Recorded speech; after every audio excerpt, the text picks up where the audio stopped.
My name is Stéphane Machin. I'm Director of Customer Care at MicroEdge. And today we're going to talk about the MicroEdge Virtual Execution Environment. We call that a V. And we're going to show you a demo that we specifically built for the NXP RT500 device.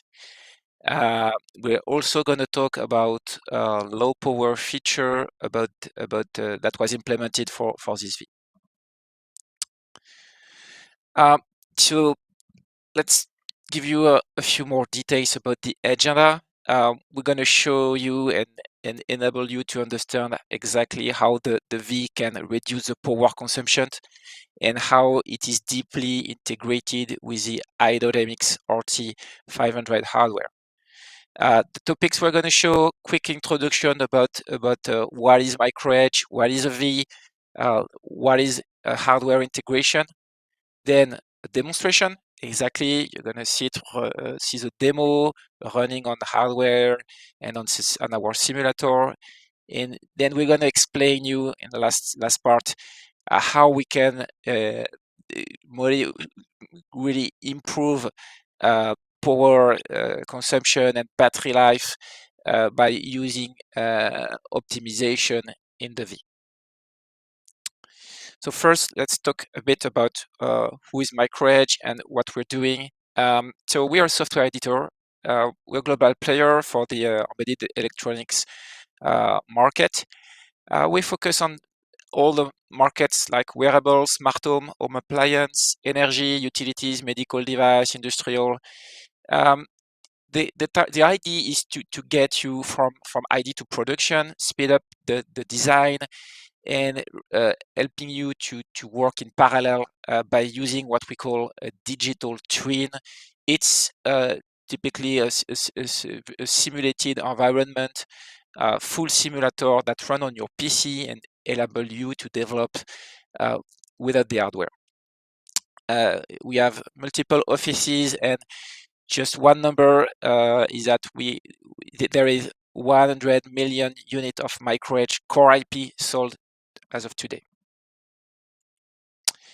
So now a few words about what we call the V, the Virtual Execution Environment. So it's an embedded software processor core. We call that the MEJ32. It's capable of running many managed code semantics. So it means Java, Android Java, Python, JavaScript, Kotlin. It's designed for fast execution and low power, and we have a straightforward integration to what we call the RTOS, the basic low-level operating system of the device, and C BSP drivers APIs. The V platforms can sit on all hardware. We're talking about low-cost microcontroller, hybrid microcontroller, and microprocessor MPU.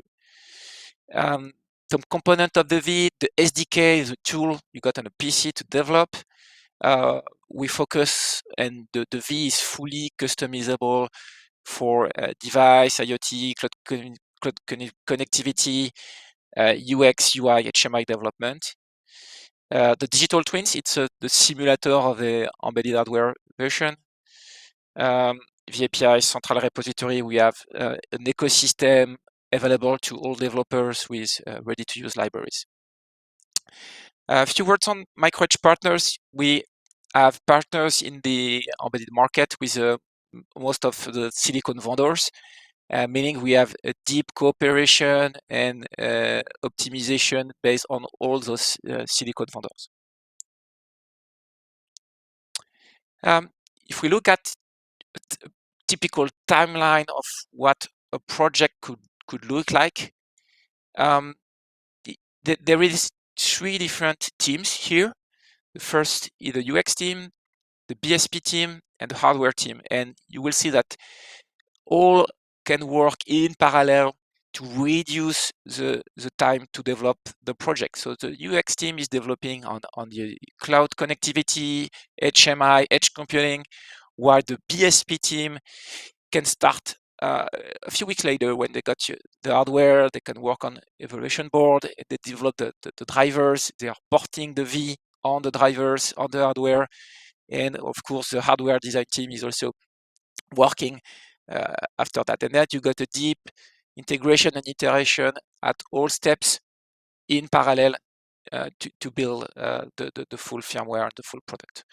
So from idea to production, it's 3 times faster. Instead of having everything sequentially, you can work in parallel.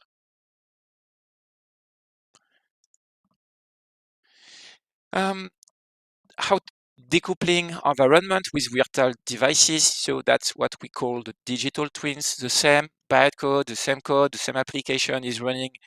On the left, you got the simulator in our SDK. We're going to demonstrate that in a few minutes. On the right, you got the real device that can work on several hardware, and it's the exact same binary code running on both of the platform. Same picture, but bigger. We're gonna have a video in a few minutes. So here, an example on a NXP different devices, from small microcontrollers, Cortex-M, typically Cortex-M devices, to Cortex-A, i.MX6 devices running the same bytecode. We guarantee the binary software portability across a wide range of hardware while keeping high performance, low power consumption, and optimization.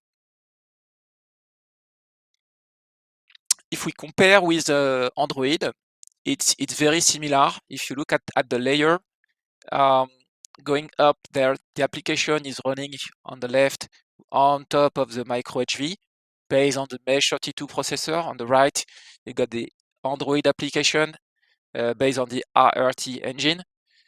The OS layer on the left, we support a lot of RTOS, FreeRTOS, Micrium, MBOS, ThreadX, Linux, QNX, even bare metal. And on the right, Android is running on Linux driver and stack. Also, we can run the Mesh32 and the V environment on a lot of hardware electronic, like we said, on a very small microcontrollers up to microprocessors and i.MX6, i.MX8. And this is one example here with the NXP roadmap. Now let's talk about the V that we designed as a demo for one device, one NXP device called the RT500. So a few words on the hardware. What it is? It is a Cortex M33 core running up to 275 megahertz. They got 5 megabytes of RAM and a 2D vector GPU that's going to be used for the graphics. And the board includes a 1.2 wearable display that we're going to use on the demo. So now what we did for this board is building a platform and a deep Mesh32 engine integration. The Mesh32 is a 32-bit software processor and a smart memory usage optimizer. So like we said, we are capable of running many semantics like Java that we're going to have in the demo. And we have also a fast execution on low power and a straightforward integration to the RTOS. Here it's going to be FreeRTOS that is used in the demo. The first feature of the demo is a multi-sandbox kernel, meaning the kernel is a trusted execution environment. Apps are sandboxed as extension and they are managed by the kernel at runtime. They can be dynamically or statically installed and downloaded at runtime without any reset. The Power Manager is a software component capable of controlling the voltage, the frequency, and the memory configuration to make sure we are running in the lowest power mode everywhere. It runs as long as possible in the lowest power stage, and it's deeply optimized with the CPU, GPU, and DMA operation. So all the DMA that is running at the same time will be optimized to get the lowest power consumption. UI stack with vector graphic support. And also we have network and Wi-Fi operations to get connectivity. Next session is about low power and speed and footprint here. And I'm gonna switch my desktop to the video, and I'm gonna show you the demo we built for that. Just let's open the video.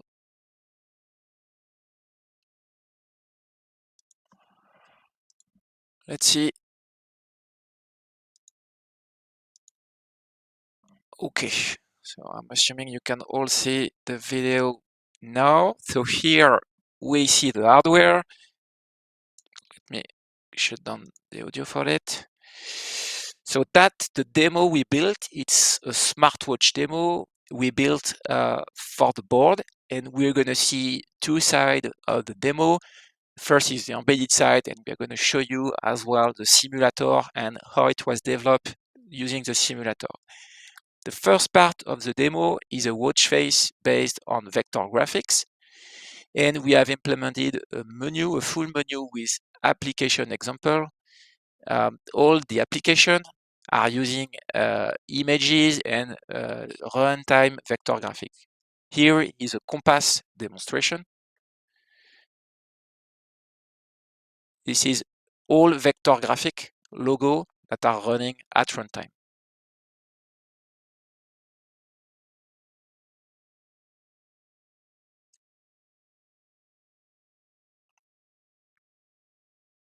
So we also support vector font. So vector font are very interesting to save some footprint instead of embedding all the raw size of the font. You will be able to use vector format, which will be much smaller if you have to support multiple languages.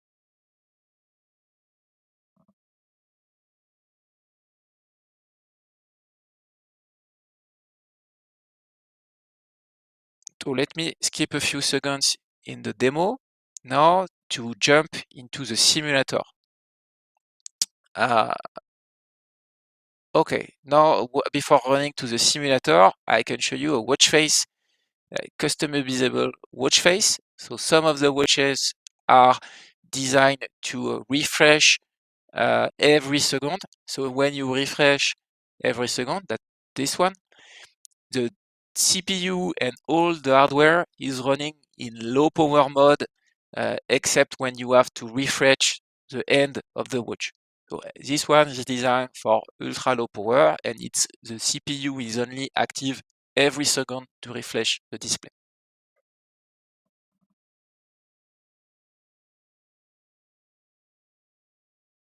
So now I'm gonna show you the SDK. Our SDK is an IDE based on Eclipse, and this is the view of the workspace. The workspace contains the application and the platform, the V, that is ported for the RT595. Now, the SDK is enabling you to launch the digital twin, that's a simulator that will be able to run the exact same bytecode, but on your PC. So you will benefit from the UI, network connectivity on any hardware you can plug on the PC to behave exactly like it would on the real hardware. So now I am launching the simulator, and you will see two windows.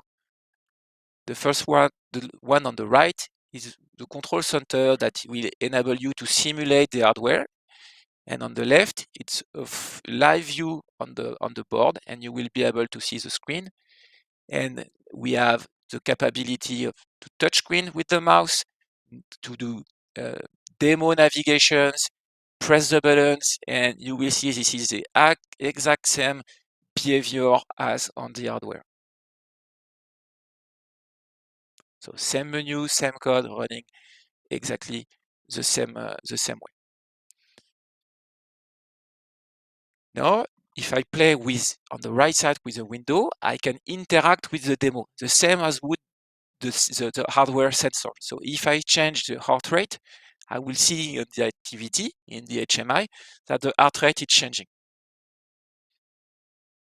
So the simulator enable you to have a deep simulation of all the hardware event that could be sensors or user event, You can also write script to get some test input that would be very difficult to achieve in the embedded world, and that would enable you to have much deeper validation coverage of the application.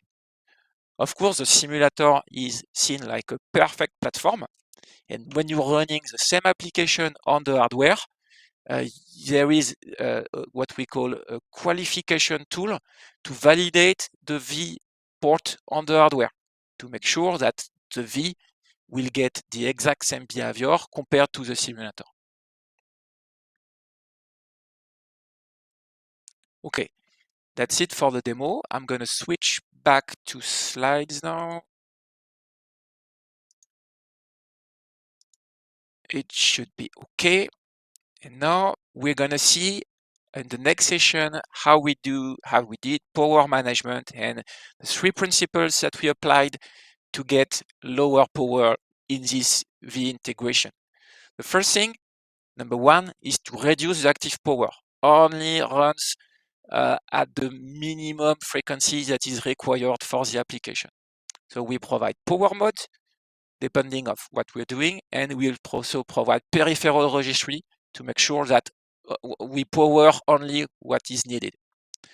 The second thing is to reduce the processing time. So the V is reducing the complexity of multitask scheduling, meaning that you will finish what you have to do faster. And we reduce the time granularity. And 3 is reduce the standby power.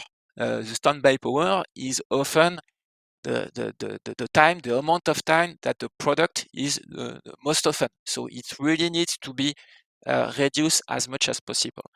And the V has built-in optimal hardware settings to reduce the standby power.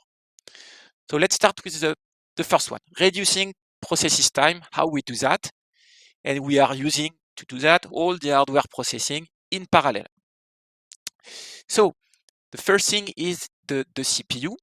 To optimize the power consumption, the CPU needs to run at different frequency and voltage configuration. The lower the frequency will be, the lower the voltage will be, and the lower the power consumption will be. The V also leverage all hardware acceleration. So in parallel of the CPU, you will see the GPU, DMA, and another core called the Fusion TSP. We also balance the code execution from internal RAM and external flash. Our UI stack is optimized for low process time and low power.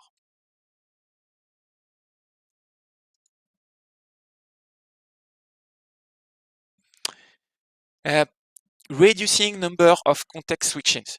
The important thing is to reduce the task execution time. Sleep and wake up transition are limited. The first line is high resolution timer. You will see that with a high resolution, you've got high precision, but you have a lot of context switches. If you lower the resolution, you have less context switch, but low precision. So tasks in the V applications are grouped and can run synchronously.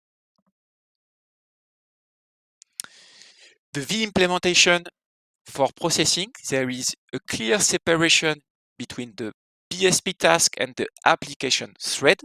The Mesh32 has a green thread architecture. All the V threads are only in one RTOS task, the V task. And there are 2 independent scheduling levels. The first is the BSP level with multiple tasks, and one task, one RTOS task for the V. When there is no application thread activity, the V task is halted. Tickless, CPU enters the sleep mode automatically when there is no task to schedule, and enabling suspend power state, wake up condition to be set ahead, and we enter deep sleep mode as soon as there's no task or threads to run.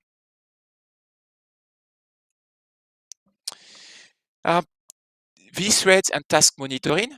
So here you will see some tools we're using to get a real trace between different threads.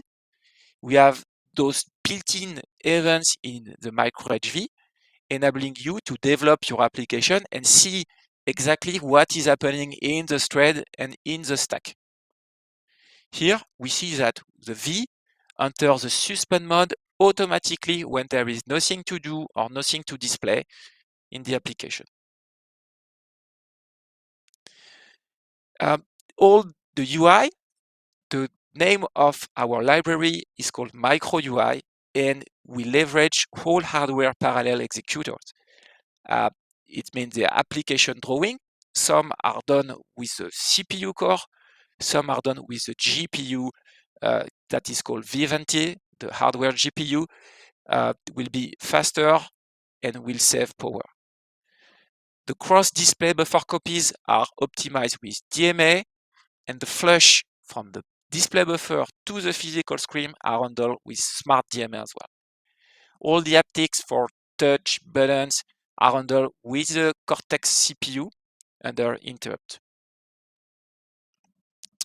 Now, let's see as a number 2 how to reduce the active power. So here we define a power management library with that the application can control exactly the configuration of each stage it's gonna run. There are several power states from full power to ultra low power where everything is shut down. And the V provides listeners to the application for power state change. If we take an example about the V task and thread activity monitoring, we can see two situations when we have to display an image to the screen. The first situation is where drawing is faster than the flush, a display flush. So reducing drawing speed core frequency to lower VDD core and shut down whole hardware accelerator, Vivante GPU, power quad, core. That means that we go from the left schema to the right schema, and drawing and flush will be approximately the same time. Situation number 2, drawing are slower than the flush, the display flush. And so we are using the Vivante GPU, the power quad flash, the F1 core to accelerate the application drawing. So the idea is to calibrate the timing of the operation to make sure you get the lower power consumption at every time.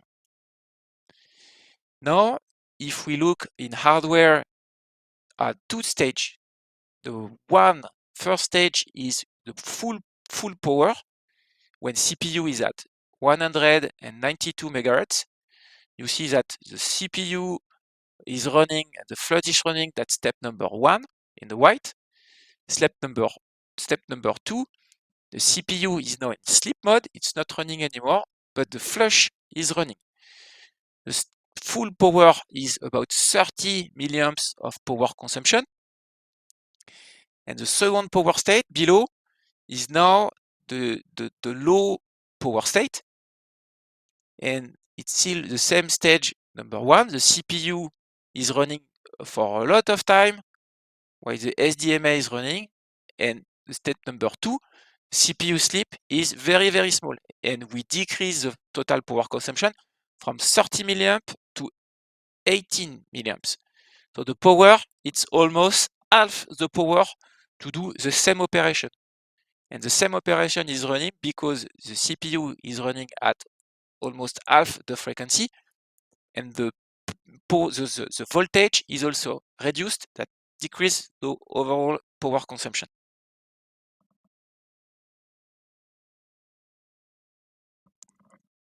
Now, the last step is reducing the standby power. That's the third one. The micro HV heap is low power ready. The heap is auto dimensioning up to a maximum, of course. There is an automatic RAM usage optimizer with buffer configuration.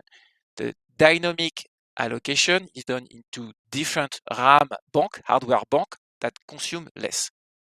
All unused memory banks are automatically power off in hardware by the V. So thanks to the micro HV, there is a defragmentation and compaction of the RAM. The rack the RAM bank clock source can be power off dynamically at runtime. And the thread stack is self-dimensioning. It's about 9 milliwatt power saving in addition, most 25% compared of not doing this kind of operation. Reducing the standby power is also automatic voltage reduction in the suspend power state. The suspend is the CPU deep sleep mode, and the VDD core, the voltage of the core, can be reduced down from 0.8, 0.9 to 0.6. And most of the memory bank peripheral are also powered down. So let's see now typical usage of the Power Manager. Let's take an example of very simple watch face. This watch face is an image as a background and 3 ends to display. So that's a full screen background image and the 3 ends. Your UI power state is in low. So if we apply the 3 principles we just talked about, reducing the processes time, it reduces from 1000 milliseconds to 17 milliseconds of processing time. We reduce the standby power by 10%, and we reduce the active power by 50%. So the overall, in milliwatt, if you compare energy, it's only in milliwatt, we save by 99% the power compared to an application that would be full powered. So the optimization is really deep here. It's only 270 microwatt to display one watch face.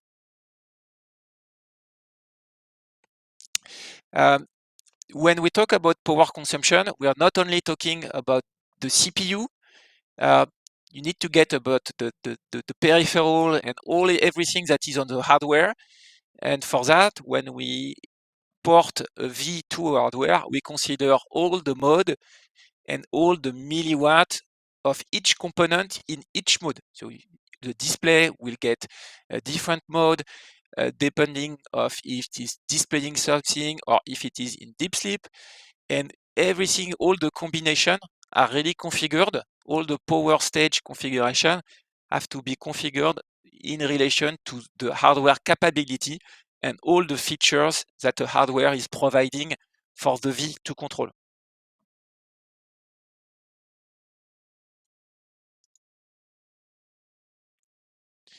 If we look at the different battery usage profile, so of course it depends on how you configure the application to use the product and to configure the product. So the more peripheral you will use per day, the less battery you will get. So typical peripheral that we have in the demo, we've got an AMOLED display, a touch controller, BLE interface, PPG sensor, and vibration motor.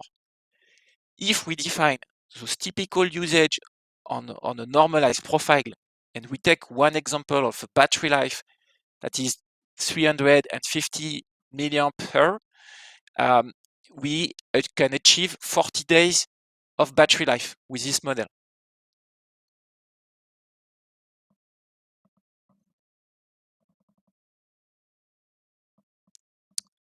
So in conclusion, the low power V that we discussed, the RT500V is a dedicated virtual execution environment that was specifically optimized for one device.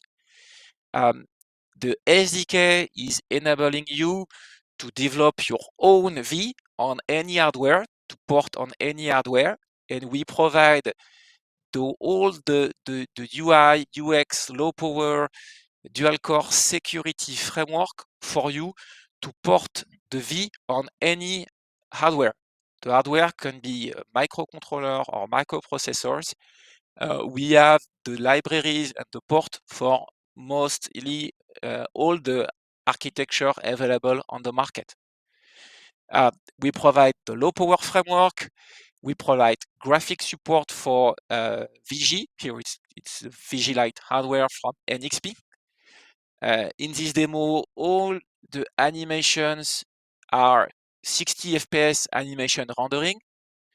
The UI engine can support graphics, fonts, imaging, and NLS support.